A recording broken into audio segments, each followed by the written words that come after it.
Ladies and gentlemen, you are now watching and listening to Real Talk with Ronnie with your host, Ronald Lin. Arthur Lee, how are you? Good. How are you? Welcome to Real Talk with Ronnie. Thanks for having me. Sure. It's been a while since we've been on the air. So as you know, this show right now is focused more, as well as we focus on the election and local issues and national issues. We're also trying to expand our reach and focus more on international crisis and issues that affect all of us. And we're very happy to have you on our show today because you actually have a very unique background, right? You are an escapee from North Korea. It's not something that you're not someone that we meet very often, right? Every single day. So you are one of a handful of North Koreans that escaped the regime, and you first fled to China, and now you're in the U.S. And actually, it's not just you, right? You have siblings that are also here. So Arthur, such a pleasure to have you on. And please just tell us about your story. Can you start from your upbringing? Sure. Ron, again, thanks for having me. Sure. And it's my pleasure to be here with you. So we've known each other quite some time, but never shared the true story when I was in North Korea. So I think when I grew up in North Korea, I didn't know the reality of North Korea. As you imagine that the society is extremely isolated and you don't see any other information at the time.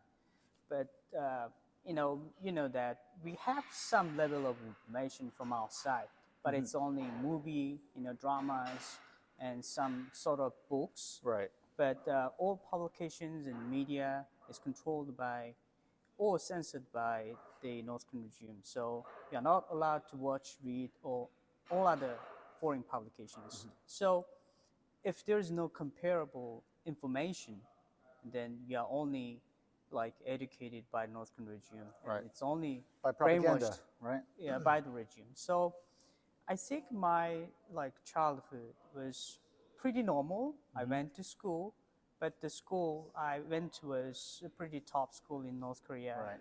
And my elementary school actually, Kim Jong-un's wife actually went. So Kim Jong-un's wife went to your elementary school. Yes. Are you guys of similar age? No, but she's 4 years younger than me. So technically she's my junior. Okay. And then my high school was Pyongyang Foreign Language School, so I learned English there.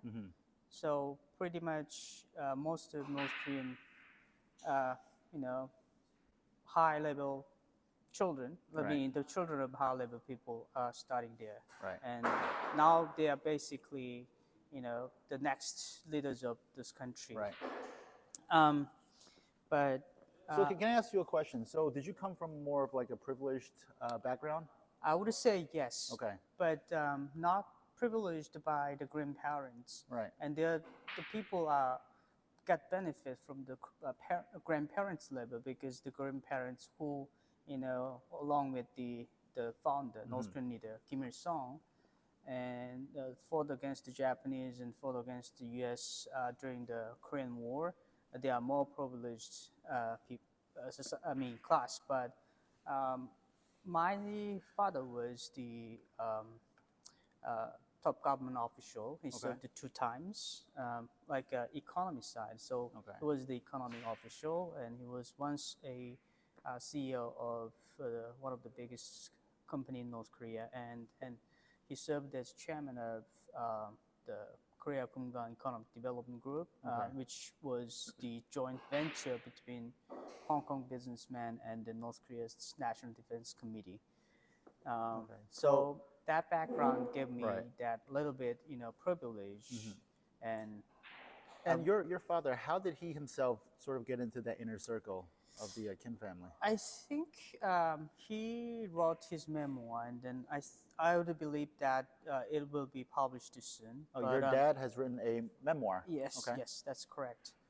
And but in his memoir, I guess he tried his best, and he met some good people. So actually, he met a person who really close to Kim family, and later that connection made him, make his pass through the entire life in North Korea. Right.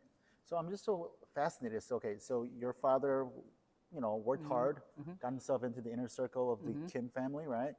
Um, was one of his top economic advisors, was CEO of like a joint state venture. You went to a top elite school, where the future leaders of North Korea tend to go. But at some point, oh, and also you served in the military, right? That's correct. Okay. Yeah. So Right after graduating high school, I joined the military and I served the 3 years and 4 months. right, Normally, Right. North Korean military, the term is 9 years or okay. 10 years. Now in North Korea, is it mandatory for the civilians to join It's military? mandatory that year I served, Okay, starting so that year. you were the lucky one, right? No, actually, my classmates are lucky one because my school is special school and they are all exempt from the military Oh. service. But I joined, two reasons. One is my dad's status too high, Right. and then there was some rules, not rules that, some regulations that the kids of high, status Right. have to serve public service. Okay. And the second one is I, voluntarily joined. Okay. So So by all accounts, you had a lot of love for North Korea, for the government, right? You were on a trajectory to maybe one day also be in a leadership role, that's what intended. right? I mean that was written, right? It was in the plan, right? Yeah, it's kind of script. Right. So what happened? Because you defected, your family defected, your sister defected, your whole family did, right? Yes. Why would you give up such a privileged life and background and potential, and risk, your lives? And as I mentioned earlier, so when we were in North Korea, we didn't know the reality and what's the real situation of outside of North Korea. And my dad got the assignment to introduce market economy into North Korea. So he went to China in 2005. Okay, so your dad had an assignment to introduce different markets to North Korea. Market economy, Okay. kind of. They were trying to open Right. and then follow China's path. This was back in 2005. 2005. Okay. And then later, after discharging from military, I also went to China Okay. together. And from that point, I think our overall perception shifted Okay. because what we saw in China and then what we saw from the point of outsiders are totally different. Right. And we gradually realized that the regime's propaganda and the regime is the regime's inhuman, like a brutal the executions, and then that reminds us that this is not the society we want to serve. This Right. is not the country, and you provide the freedom or basic human rights to Right. people, and especially the leader himself. And then we believe that any leader, using power to kill its people and to isolate these people, to oppress the people, I don't think it's disqualified as a leader. So eventually my dad and my entire family, we were in China and decided to defect. Then before decide, in 2014, we left North Korea October 2014, and many people know that Kim Jong-un killed his uncle, and along with uncle, he killed 500 officials. 500. Officials. Okay, 500. Yeah. Think about it. Not just them, the families. Right. So And some of these officials, I'm sure that you and your family knew, right?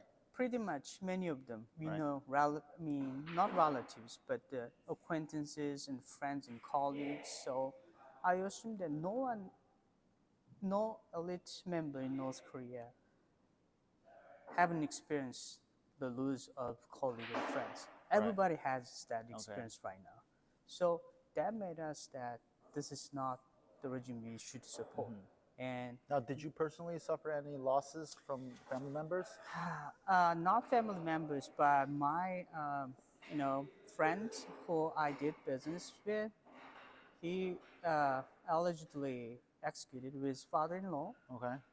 and the friend I went to college in China together, his grandfather was Kim Jong-un's aunt's associate, and grandfather was executed, and him and his family entirely Right. sent to the political prison camp. So two of them I personally knew was So how did your family sort of escape the persecution of Kim Jong Un? so those people who executed and purged were related to Kim Jong-un's uncle. Ah, okay. And then when they defined the purging process, and my dad also suggests that every top level in North Korea met Kim Jong-un's uncle. It's not like it's someone like he's not someone like it's not just a leader. He was the member of the Kim family. So they eventually ruled that Right. someone who got benefit from him is subject to execution or Anyone purges. who ever got any sort of benefit from Kim Jong Un's uncle was Yeah. subject to execution. That's true. Luckily But for you and your family, you were never we a never part of that. get any benefit from Right. that. Actually, my dad met Kim Jong-un's uncle before he was died 20 days ago, executed 20 days ago. So my dad was pretty worried about it. Right. But eventually, North Korea resumed that. Find out that we don't get any beneficial relationship. We were just having a government focused relationship. So my dad was free. But other than that, that execution continued to whole entire year Right. up to late 2014, and that's why my family made the decision to escape. So it took you and your family going to China to finally realize, or to see that there was actually a different narrative about North Korea. And I guess that's a little bit of an irony, right? Because if you ask a lot of the people here in the U.S., they would say, "Oh, wow, you went to China to find this out," because China has a reputation for also being very secretive and has a tendency to censor, but not to the extent like North Korea, right? Yeah, no. Right. So back to like 2007 when I was in China, and like until 2014, China, pretty open society then right now. Okay. So So you have there noticed have a been difference. Olympic Games 2008, Right. and then there was a peak. I saw China's development, and also, China still has internet, and people free to leave. So in and North Korea, come there's no internet? no internet. There's I would say not only society, but most oppressed, isolated society that doesn't Right. provide internet to its people. Okay. So I mean, I'm just kind of curious, right? Like, what was it like growing up in North Korea? Because here in the U.S., growing up as a child in the 90s, right? We had movies, video games, like Nintendo and whatever, right? Yeah. Or we play sports. What would a typical North Korean child or teenager do, Usually, after school or on the weekends? so that was a good question though. And in like North Korea, most children Right. are committed school project after school. Okay. So they Right, but I think organize a that's variety actually, of. I think that's actually the same way it is in many Asian countries, right? Yeah, but China, the- Taiwan, or the problem Japan, right? is the main purpose of the organizing this group activity is to make them as to control them, Right. not let them free and to let them do the stuff they want to do, because they want a control over this population. So actually children don't have any freedom to think or do activity. So many of the activities are organized by school or like some student union. So Right. which is government organization. So that is another activity. But I went to pretty long distance school, so my commuting time was like almost back and forth 2 hours and 3 hours. So Wow, back and forth. It was 2 hours, 3 hours Yeah. each way, or the entire the trip? one way is like 1.5 hours. Okay. So, and I mean the North Korea's public transportation system is pretty bad, Okay. and sometimes there's no electricity. So only reliable transportation is metro, yeah, and But given that, so like you were part of the elite, right? mhm. Going to an elite school, was there special busing that was arranged for? I hope so. I hope we had that, but North Korea doesn't allow any person to uh, possess private car. Right. There was no private property rights. So now there are some, no law by law, but they encourage people to purchase private car because they produce the car and then to sell Right. them. But there was a tricky because it's not protected by the law. So anytime, any place, they can charge them with fake charge whatever. So they can, seize the asset. That was a tricky. So, and my dad was a government official, so there was a car provided by the government. But also, after 7 p.m., if you don't have a permission, the car is not allowed to operate it. Oh wow. In the morning, before 8 a.m., you are not allowed to be operated if you don't have permission. And even like a weekend, if you don't have a weekend permission, and then you cannot, drive the car. So there's so many regulations Right. and things like that. So, And you know, it's funny. You actually said a funny statement once, which is actually true. You mentioned once that North Korea is the only country in the world where there's no taxes, right? There's no taxes.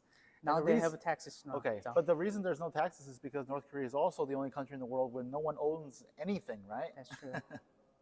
No, I mean they recently adopt Right. taxes, but the tax, a company, and then any tax is not owned by any private drivers. So because so right, so like your father, when he worked for the government, was he given like a salary or? So, yes, every North Korean citizen got salary, Okay. and it is stated by law. But I will tell you this: the average salary, Right. labor workers, government official, the average salary is 50 cents. 50 So cents. even though government official, my dad at the time, like equivalent to $1 per month. Okay, $1 per month. Yes, that's a deputy, secretary level. High level. Yeah, High level deputy secretary of what, like yeah, economics? minister, Minister. level. $1. $1 $1. a month. So technically, none of North Korean people rely on salary. Right. Living rely on salary. But like for example, like in any country, you go shopping for groceries and other products like clothes. How would people in North Korea go shopping? So you probably know that late 1990s, massive starvation, and Right. allegedly like 3 million people would die and dead. And from that moment, people developed on black market. Oh, their own And black market. Yes, and then they do activities, economic activities through black market, and then government think that they cannot control. And then they established a government controlled market to them, and they set the time, let them do activity there. So from that moment in the region, the country, there are almost 500 markets established. So like, for example, right? Let's say it's a random Thursday night. It's 9 p.m. I'm at home and I really want a can of Coke, right? Is there somewhere I can go in North Korea, like a store, a shop, a 24-hour like quickie mart or something? First of all, there's no 24-hour service. Okay. And second of all, good question. North Korea doesn't allow sell Coke. Right. Well, Coke, yeah, because it's the Coke. epitome of Western products, And right? then, no, not just the Western product. Coke and gin, because it represents capitalism. Okay, so yeah. they don't allow Coke and gin. Coke and gin. Gin, like Jeans. The pants. Blue jeans. Blue jeans. Coke, blue jeans, and maybe cowboy hats, right? I never heard cowboy hats, but the blue jean Right. and Coke represents. Okay, so let's say it capitalism. wasn't Coca-Cola. Anyway, so Right. you are not. There's no place you can buy. Right. Technically, but I assume that now they also developed like a black market delivery system. Right. Now, so now they are enjoying like no Uber Eats or not like DoorDash, but there are Right. still some people do delivery. Okay. So there's like a North Korean form of Uber, right? Kind of, they formed by themselves. Okay. People are genius. Right. All right. So like on like a weekend in North Korea, what do typical people do? Like, do you go on day trips or do you go? I mean, are there shopping malls in North Korea? Yes, the shopping malls exist, but mostly it's like a purpose of the presentation, not presentation, for the exhibition. Okay. But most people went to market to shop. Right. And and good question about the weekend. And then North Korea only have 1 day weekend. Okay. Saturday is basically, morning we have a session, study session, like a self-criticism session, and then, study session for North Korean government's policy like that. And afternoon we all clean, factory, Oh, really? school, like hospital. The Saturday afternoon is cleaning day. And Sunday, you only have 1 day to do, But the have people such who stuff. clean on Saturdays, is it just the government people or everybody? It's everybody's So responsibility. if you're a civilian in North Korea, Yeah. on Saturdays you have to be designated to go somewhere to clean. Yes. Okay. Whether it's like, street, whether it's like, your. How do you know where you're assigned to that weekend? No, North Korea is well organized society, and you do have cell organization. Oh, self-organization. Cell. Okay. I mean, it's like a basic, cell organization. Okay. Like if you're living in an apartment has a cell organization. Oh, okay. So in the apartment, there's maybe like an apartment leader. Yeah. who will Apartment let you leader, know. organizer, Okay. and then the government gave assignment through apartment leader. So are the streets in North Korea like pristine, clean? Pretty clean. Okay. That's why so many Cleaner than Western, in New York City, right? cleaner than New York City. Right. That's why so many Western, journalists, people surprised in North Korea. Right. Oh, they have a high building, they called Pyongyang as the specific area as a Manhattan, like Okay. Pyongyang and Manhattan, the plus the Manhattan. Right. So, yeah. Are there forms of entertainment in North Korea? Yeah. I mean, I know that Kim Jong-un's father was a big fan of Dennis Rodman, right? The NBA. So is there like a lot of basketball games? No, I think he's a big fan of Michael Jordan. Oh, Michael Jordan? They couldn't get Michael Jordan, so that's why they got the Dennis They Rodman. couldn't get him, so they settled for Rodman. That's a true story. Though. Really? Yeah. Okay. He's a big fan of the Chicago Bulls, though. Right. Kim Jong-un. So, I mean, what forms of entertainment are there in North Korea? Basic entertainments are there, like sports games and performances and music, concerts. But like, are tickets for these venues expensive? Because how do you buy tickets if you're making $1 a month? Technically, it shouldn't be expensive, Right. and also it's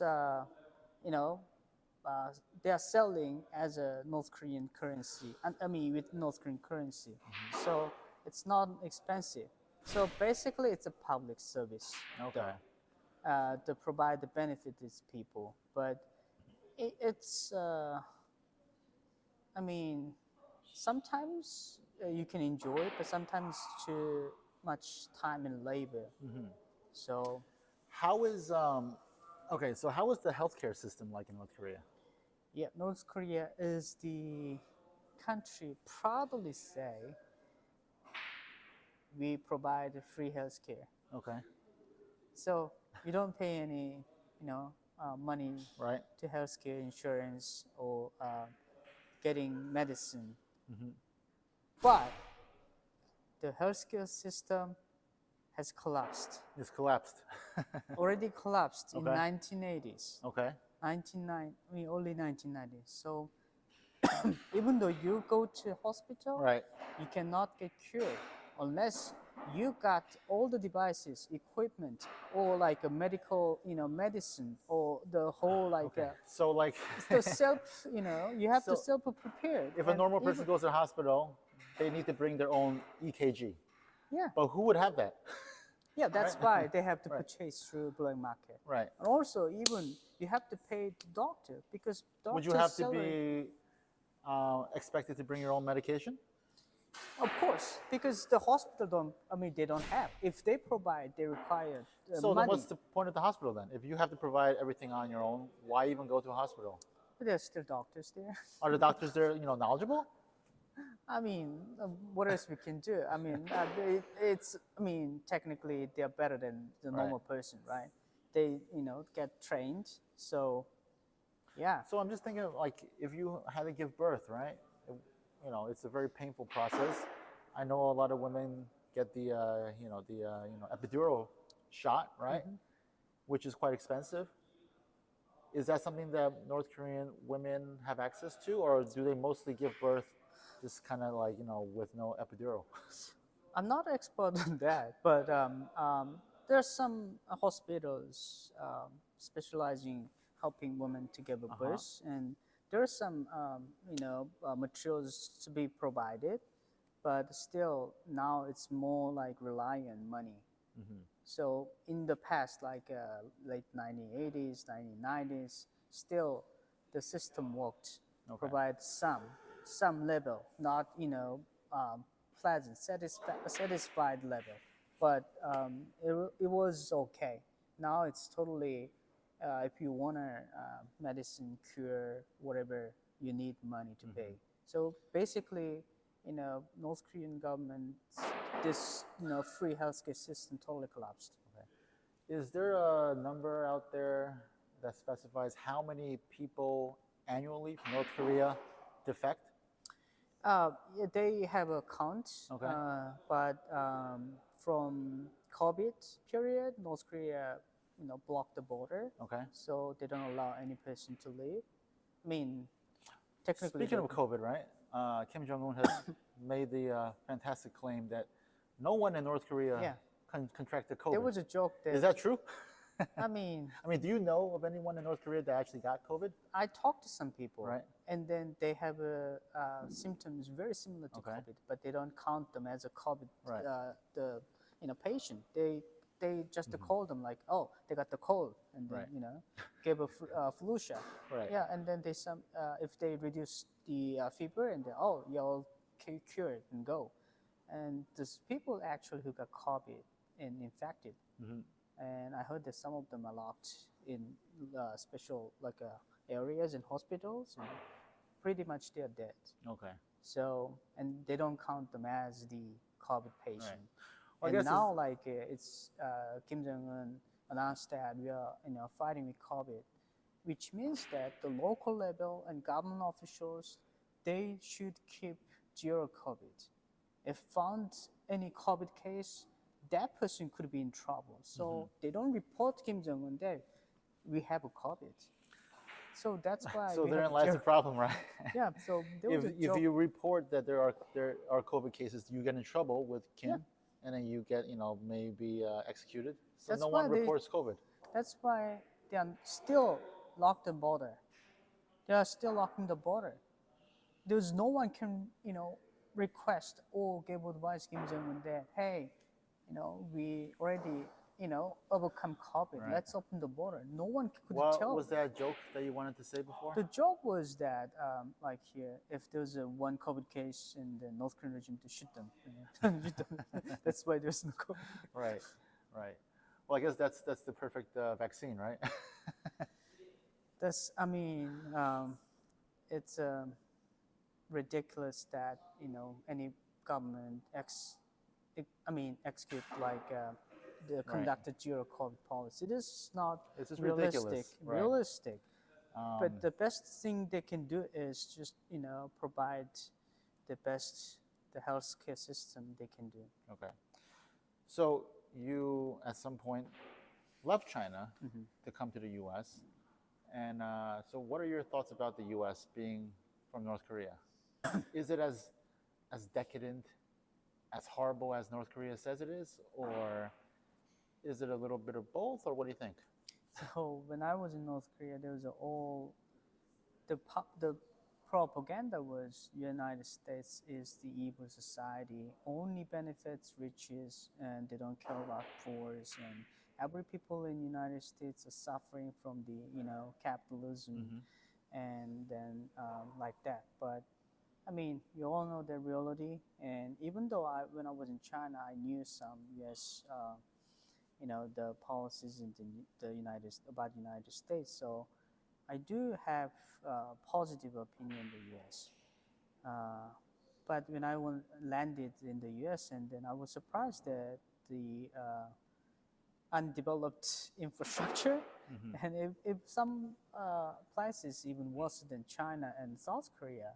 So yeah, I hope that U.S. focus on its own infrastructure more than Well, yeah, I think other. infrastructure, and I've said this many, many times, infrastructure in the U.S. is a very big embarrassment. You look at the subway system in New York City, right? Yeah, It's horrendous, I horrible. told several people that, I mean, to be honest, New York subway system is worse than North Korea's the central metro system, Pyongyang metro system. I mean, at least the Pyongyang metro is kept clean. Right, it's clean because Right. everyone has to clean it every single week, Yes. right? Is there a big rat problem in the metro system in North Korea? What problem? Rat problem. No, I mean, in that aspect, North Korea is pretty strict. So I there's think they say that in New York City, there's like 4 rats for every person, right? There's 1 million people in Manhattan, so there's like 4 million so rats. I think it depends on the punishment level. So Right. if there was a rat, and then I mean, that could be big trouble for the operators of the metro system in North Korea. See, I think if the rat population in New York City had a leader like Kim Jong-un, right? Then I think that would actually be a good thing, right? And also in US, there's a plenty of food left. Right. So a lot of food, but, right? imagine That North definitely Korea, doesn't help. there's no food Yeah, left in there's North no Korea. food in North Korea, so the rats rats are all starve and the people starve. I so think the rats are all immigrate to the United States. they'll immigrate to the United States, and now that we have an open border, it's very easy, right? I mean, the border situation should Right. be addressed as well. I mean, I mean, I'm an immigrant as well. I support immigrant policy, but the policy should be supported by law. Right. So Yeah, I think every nation needs to be. There needs to be law and order, right? The laws of every nation needs to be followed. I do understand the U.S. We are a humanitarian country, right? A land of immigrants. We take the poor and the sick and the needy, and we have compassion. At the same time, I do believe that there needs to be something done at the border. Recently, Joe Biden, the president, he kind of, flip-flopped, right? And he now wants to finish building the wall, right? The wall that President Trump started. Now President Biden wants to build a wall too. Do you think that's a big mistake for the Democrats, or do you think they're finally coming to terms with the problem? I think the problem is the polarization of these politics, right? They don't recognize the meaning of the wall, right, at the beginning. Right. We do all know that it's impossible to build a physical wall along with the massive border. But Trump's strategy was mentioning and trying to build a wall and resonates his population of the supporters, and also put emphasis of the immigration and the border, the area. But he succeeded put the importance of the border area. Now, I think Biden using the same strategy that people are criticizing the administration's immigration policy, and he would like to shift this attention to, oh, I'm paying attention to the border, policy. So he, both Democrats and Republicans, they all know, they knew this is the problem. But the building board, I mean, they want to grab these population who are interested in border security. So that's why now Biden is trying to, re-establish the border wall. But the problem is any media or people like experts, scholars, don't recognize the effort made by the previous administration. Right. Yeah, I mean, I think this border crisis is an American crisis, right? It doesn't matter which administration comes into power; it's something that needs to be dealt with. I don't care if it's a Republican administration or a Democrat, administration that fixes the problem, but at some point, it's got to be fixed, right? But we also have to keep in mind that we do have to be compassionate towards those that genuinely do have big problems in their countries and want to escape to the U.S. for refuge. That is what our country is founded on. But there needs to be some sort of balance between the law and compassion, and But that's a hard process, right? How do you find the right balance? I mean, I agree with you that I heard that most of the immigrants, they are innocent. They just want economic, security, safety, and security. But even though they are innocent, good people, U.S. should have law to accept them, because that's that's why we have laws, rule of law, rule by law. That's how country works. Right. If without law, if you just have a compassion to allow every people to come in, and how we can deal with all these crises. Yeah, I mean, Mayor Adams, who has been a big proponent of the migration process, recently went to South America, right, to basically tell the South Americans, don't come to the U.S. because we're at capacity, right? And it's important because this is coming from a pretty high-level Democrat who was at one point for this entire policy, and now he's kind of shifted his stance, right?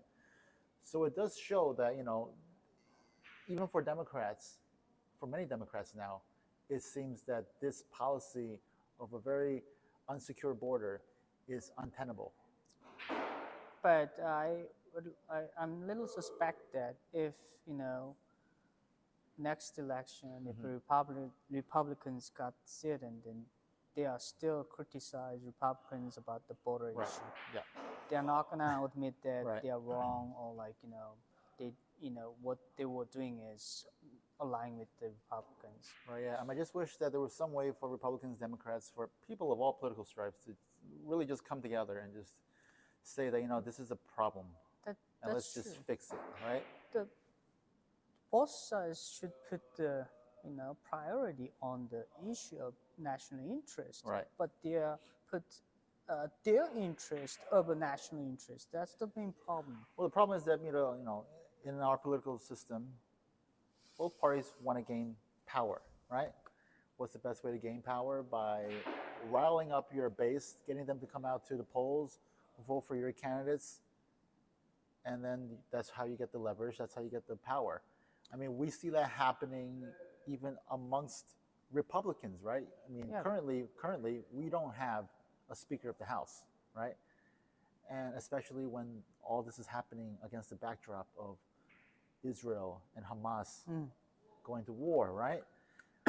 So it's really important that we get our act together, right? That's true. I mean, cooperate together, act together, and then before that, as founding fathers, they put Constitution and Lincoln's famous speech, Gettysburg speech. This is people's country, not politicians' country. Right. So they should put people's interest to priority. It should always be about people, not party, right? Yeah. Party should come second to true. everything else. I mean, party should serve the people, not serve for the interest of the politicians. But it seems to be the other way around these days, right? Now, we have a limited time, so we could talk for hours, right? Because you're such an interesting subject, and I hope to have you on again. But for this first meeting, I'd like to ask you a couple more questions. Okay. Sure. So, where do you see the future of North Korea-U.S. relations? I mean, do you think it ends up in some sort of conflict? Do you think, is there a bigger issue between North Korea, China, U.S.? I mean, where do you see the future of this relationship going? In terms of relationship between United States and North Korea, I don't think there will be any compromise quite soon, because I know the so like I will put it this way. They do not have common values. They don't share any values together. So one North Korea side, the North Korean dictator kept the authority power as long as he wants. The U.S. politicians only serve 4 years, 8 years. Right.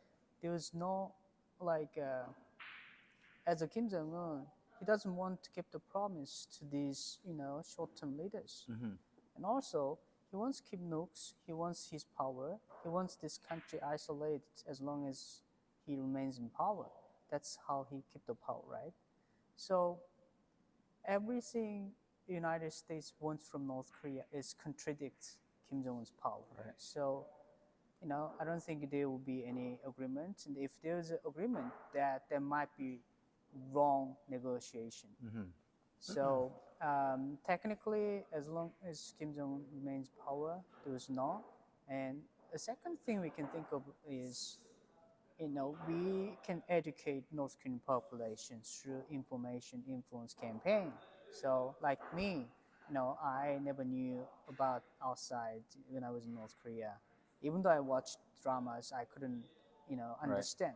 So now we are giving more general information, news, documentary, and then, like YouTube videos, so they learn about our society. But the challenge is, how do you get it to them when there's no internet, when everything is so closed off, right? We are sending, USBs and then, the PDF files, other forms of, mechanism. But there's a limitation, Right. and I hope so. I hope there's some support of, the delivery mechanism through the big tech companies. Right. But yeah, so I think there's an alternative. Let North Korean people to be educated, and then let them find their freedom by themselves. But what is the end game? So you get a lot of floppy disks or flash drives of videos of freedom and everything that's going on in the outside world to North Koreans to look at. What is the end game? Are you hoping for like maybe an uprising, a revolution, or mass mass defection, or what? So mass defection is not ideal situation, because it means that flow of refugees, and not any country can handle that, especially North Korea's border with China and Russia, and then they will send them back, or they will detain them. The border with South Korea is strictly controlled, and there's millions of mines there, so it's not safe to be there. What I imagine is there will be some sort of leadership change, whether it's uprising, whether it's like a silent operation, or something like Kim Jong Un might die naturally, and there might be leadership change, and that leadership must be educated in some way. Speaking of leadership change, right? There has been reports that maybe perhaps Kim Jong Un, his health is deteriorating, right? Is there any truth to that? And also, if that is true, who would be next in line to succeed him? There's been a lot of talk about his sister, right? Yep.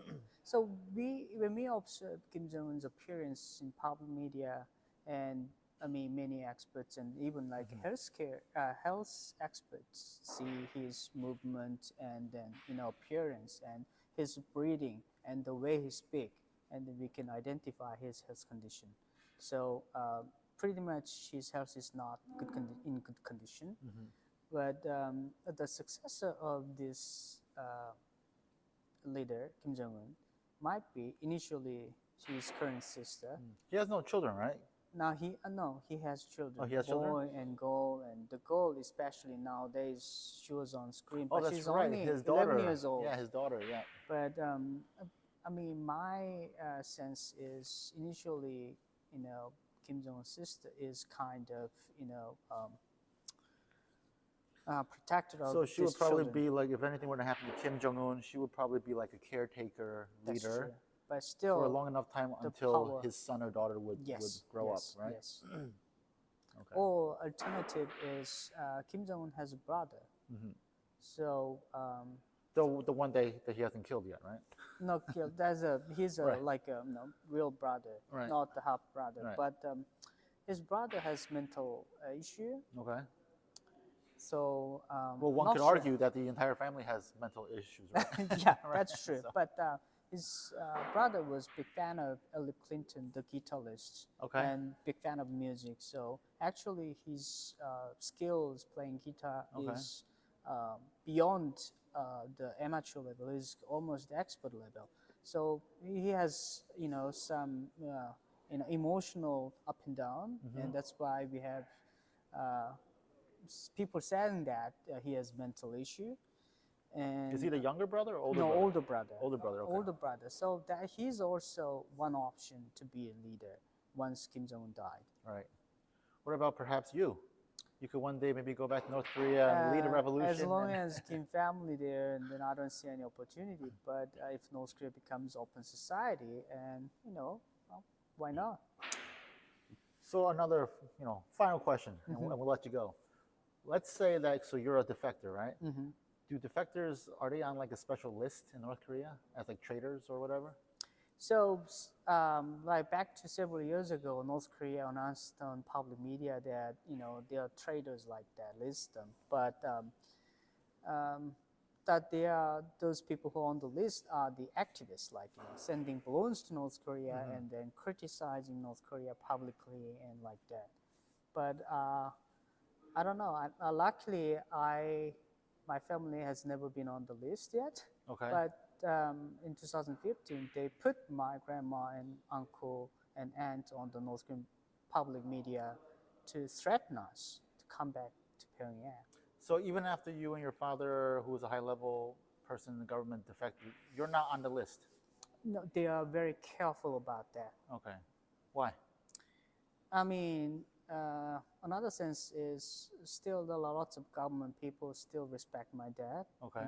And then the other way is once we are on the list, and then they know our capability. So it's more like it's not worse for North Korean regime just criticizing us. So they're almost kind of afraid, right? If they put you on the Yeah. list, they're afraid of what you might say about the government, right? And also what I can harm to government. So Let's say, devil's advocate, they were to catch you one day. What would be the repercussion? I don't know. So I'm publicly criticizing North Korean regime's atrocities and the behavior they had before, and also I'm a public supporter of the North Korea's openness and reform.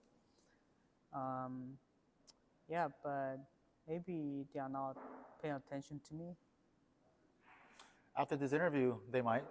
No, I'm kidding. That's true.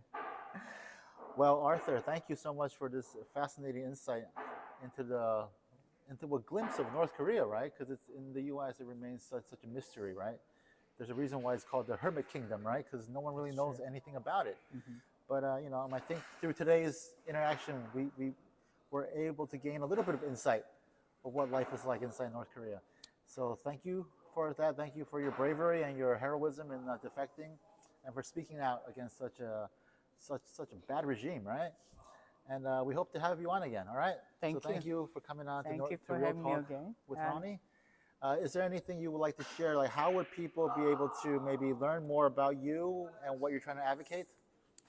I'm currently studying at Columbia University at MPA in Global Leadership, and we have some activities, and there are some documentary films about North Korean escapees, and those informations are based on true story, and I think that this support of North Korean escapees means that the supporting the people, entire population in North Korea, to rescue them from the oppression of the regime.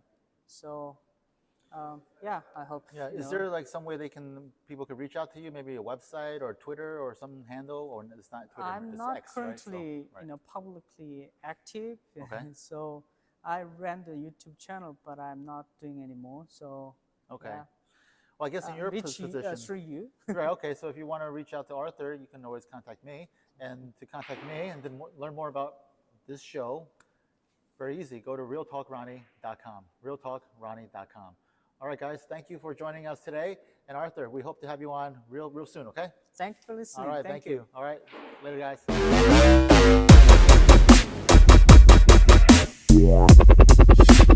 Thanks for watching and listening to Real Talk with Ronnie. To watch and learn more about our show, including ways to contact us and how you can be a guest, go to realtalkronnie.com.